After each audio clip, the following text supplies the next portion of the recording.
Allahumma rahamna bil Qur'an waj'alhu lana imaman wa nuran wa hudan. Assalamualaikum warahmatullahi wabarakatuh. Izin bertanya Ustazah, kaitannya dengan pendidikan di sekolah. Tadi yang dicontohkan sama Ustazah, kebetulan ada dua murid saya itu, yang pertama dia retardasi. Jadi retardasi ketika dites itu sekitar 61 ya IQ-nya. Bawah rata-rata. Iya, retardasi. Jadi retardasinya itu udah seadiknya Bawah lagi. Iya. Nah, kemudian yang satu juga, kalau yang satu slow learner ya, Bu. Nah, ini gimana caranya? Karena kalau retardasi itu setengah jam, setengah jam yang lalu dia bisa, kemudian setengah jam kemudian dia lupa. Misalnya menulis huruf P itu terbalik atau bagaimana, atau menulis apa sudah bisa, ternyata nanti diulang setengah jam kemudian tidak bisa. Nah, adakah ini karena ibu ini kan sudah berpengalaman ya Ustazah, bagaimana supaya lebih mengenal, supaya dia itu lebih bersemangat? Itu pertanyaan saya. Terima kasih. Wassalamualaikum warahmatullahi wabarakatuh. Waalaikumsalam warahmatullahi wabarakatuh. Baik. Tindakan kita ketika kita mendapati anak yang seperti itu, biasanya yang muncul di dalam benak saya itu ya tidak ada takdir yang salah ya dari apa yang ditetapkan Allah terhadap siapapun itu gitu ya. Apalagi kita sebagai guru itu harus pertama yang muncul itu adalah berpikir baik, berpikir positif, dan kita yakin bisa mengubah anak tersebut. Kita aja. Yang pertama, kenapa? Fa'idha azam tafatawakal Allah. Aku bisa membuat dia lebih baik. Karena IQ itu bisa berubah kalau dia diasah. Ya, kalau nggak diasah, walaupun IQ-nya tinggi juga dia nggak bisa. Terus yang pertama, bahwa aku mampu mengubah dia. Terus yang kedua, ya, yang kedua adalah kita harus tahu mencari celah di mana dia memiliki kemampuan. Misalnya kalau dia senangnya gambar-gambar, senangnya nari-nari, senangnya nyanyi-nyanyi, itu yang dioptimalkan. Enggak selalu kudu matematika dia ingat, enggak selalu dia bisa seperti apa ya, mungkin kemampuan bahasanya dia bisa, enggak selalu. Cari celah di mana itu bisa di-up untuk apa ketika dia itu, yang kedua itu dia kalau sudah terbangun kepercayaan dirinya, maka dia akan menjadi anak yang ya itu tadi, percaya diri terus ada usaha. Jadi kalau anak itu sudah senang itu. Yang ketiga, selalu bahagiakan dia. Jadi cari kesempatan untuk dia itu selalu bahagia. Kalau dia deketin jenengan, dia cerita, jenengan harus dengarkan. Kalau dia tidak mendekati jenengan dan tidak cerita, jenengan yang mendekati untuk dia bercerita sampai terus. Itu murid saya yang tadi saya bilang. Saya deketi, saya ajak cerita, saya tanya. Sampai dia cerita, oh, dia masih pengen adik tapi ibunya udah nggak boleh lagi punya anak. Sampai saya cross check, ternyata ibunya itu diambil kandungannya dan sebagainya. Nah itu ya dibuat bahagia, karena kuncinya itu bahagia itu termasuk. Jadi energinya itu positif. Nah terus kemudian dengan kondisi anak seperti itu harus menjalin komunikasi dengan orang tua itu intens, sehingga apa yang jenengan lakukan itu akan bersambung dengan yang di rumah. Bisa jadi di rumah kok disenen-seneni. Lah murid saya tadi pada mulanya apa? Ngerti anaknya ora iso, malah mulai jam 4 ya. Jam wis melu pesantren Quran mulai setengah 4 sampai pulang itu sore itu ada les. Terus nanti maghrib habis isya ada les teko jam 09.00 ki bendino. Gak bisa anak seperti itu dikejar dengan ilmu, gak bisa. Akhirnya kita bilang hentikan dulu. Itu. Ya. Tidak bisa dikejar dengan seperti itu bahagia dulu. Pernah lihat film Miracle Worker nggak? The Miracle Worker. Nanti dicari. Di situ ada anak autis buta. Itu loh yang jadi pengacara terkenal.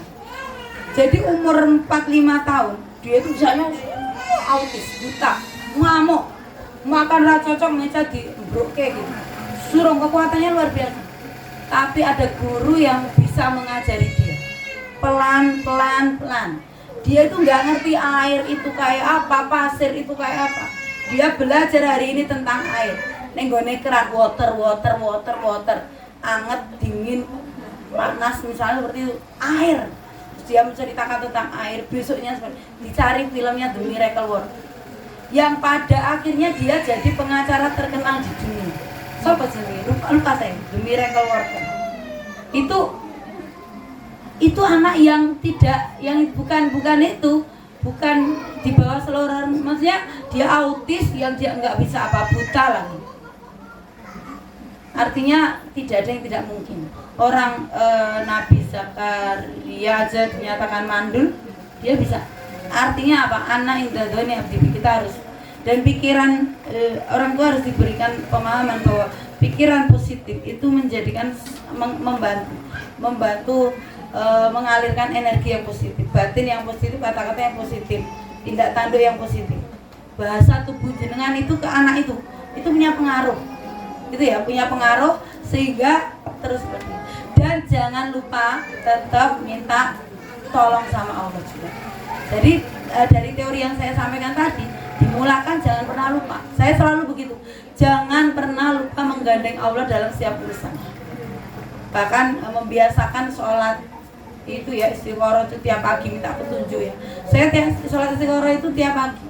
Saya hanya berkata bahwa ya Allah, mudah-mudahan langkah kakiku itu Engkau yang mengarahkan, ucapanku Engkau yang menuntun, pikiranku Engkau yang membimbing, gerakan tanganku pun Engkau yang akan mengarahkan dan membimbing.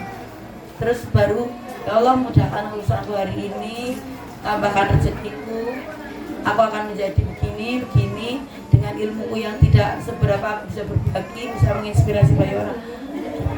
Dan dengan apa yang punya, disitulah yang menjadi jalan rezeki. Itu terus setiap pagi sebelum doa. Namanya sebagai guru, jangan pernah lupa mendoakan muridnya ketika sujud, ketika tahajud, ketika dalam keadaan apapun, semoga murid dijaga.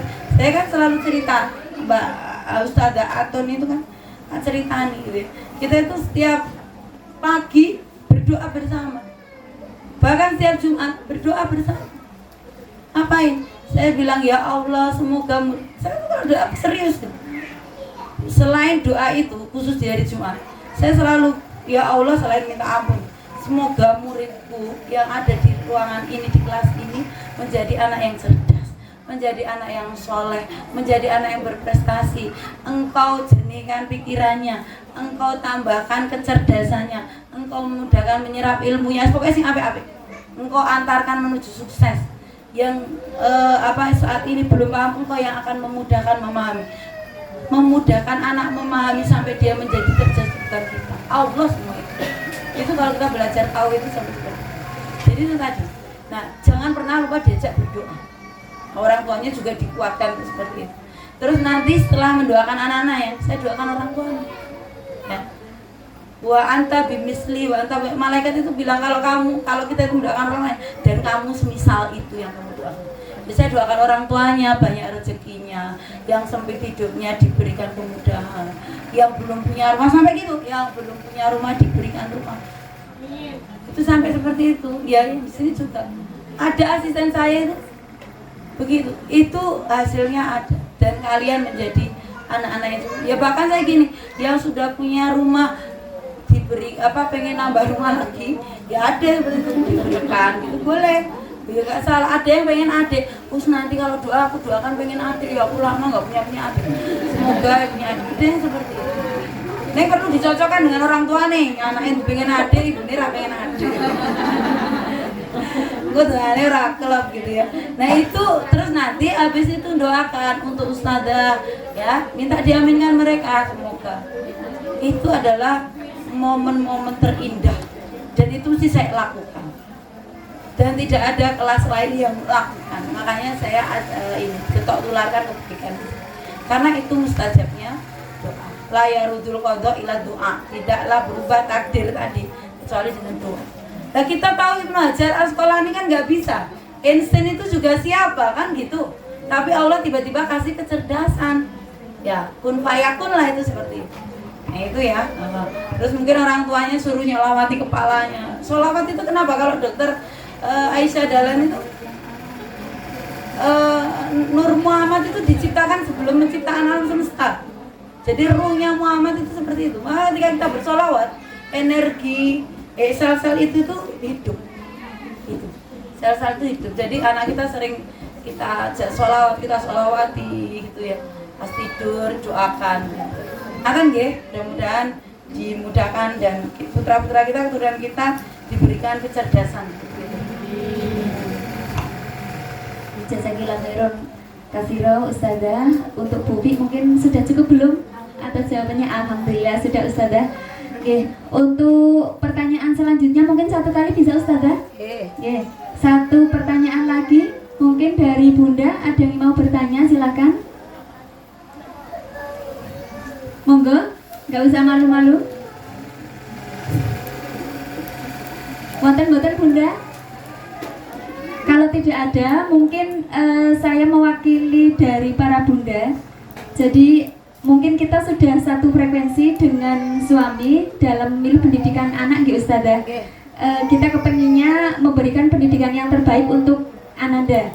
Kita sudah satu frekuensi, semisal dari Rutab ini kita akan memilih sekolah lanjutan berikutnya, tapi untuk rujukan sekolah berikutnya kok sepertinya agak mahal dan jauh dari tempat tinggal kita, dan itu sudah sudah istilahnya rujukan dari sini seperti itu. Biasanya kalau dari sini rujukannya ke ITEK atau ke Rutab. Tapi kita mungkin terkendalanya biaya sama jarak Ustazah. Gimana Nje? Untuk tips memilih sekolah lanjutan berikutnya seperti itu. Ya Bunda, mungkin mewakili Bunda semuanya. Katanya siapa ya? Jerbasuki mau opio. Lah ya itu ada benernya kok ya. Karena kita itu membayar kan yang materi dulu pernah ya, membayar sesuatu yang lebih mahal untuk hasil yang lebih optimal.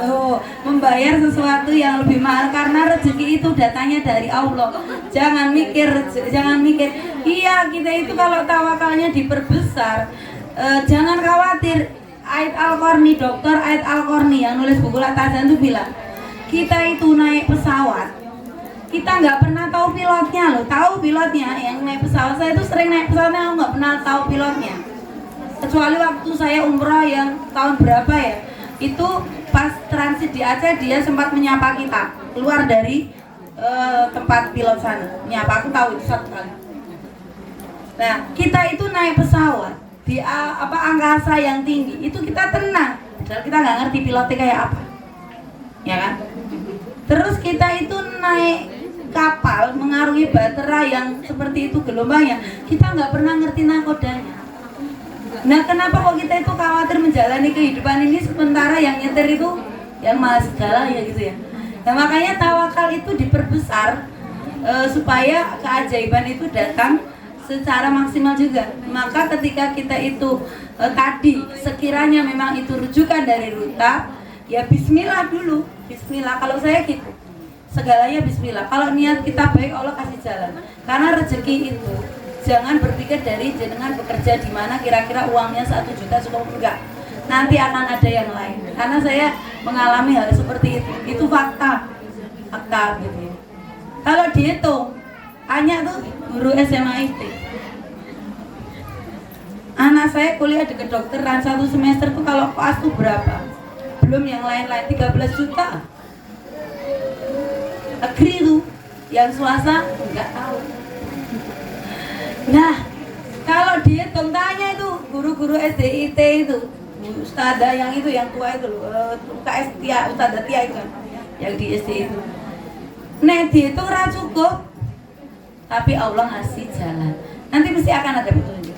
Tetapi kalau misalnya khawatir ya mungkin ya saya sangat memahami karena mungkin uji nyali juga gitu ya. Nah itu ya tetap jenengan bekerja keras. Artinya ketika mencari sekolah yang lebih dekat, terus dengan kualitas yang mungkin kurang optimal, ya kita ekstra memantau. Jadi pulang ke rumah itu benar-benar harus kita sterilisasi benar-benar. Atau Rutab Al-Qorni akan punya SD nanti. Bismillah. Biar dekat dan ya kita ngerti Bismillah dulu. Ada masanya nanti. Kalau niat itu pasti ya itu kalau menurut saya gitu. Jadi kalau memang rujukannya itu istikharah dulu. Ya istikharah dulu. Bismillah bisa enggak? Kalau masih keraguan terus ya udah. Sementara itu tapi nanti kerja keras. Ya kerja keras tiap ini didampingi apalanya, didampingi akhlaknya, dicarikan tempat-tempat yang baik. Allahumma rahamna bil Qur'an waj'alhu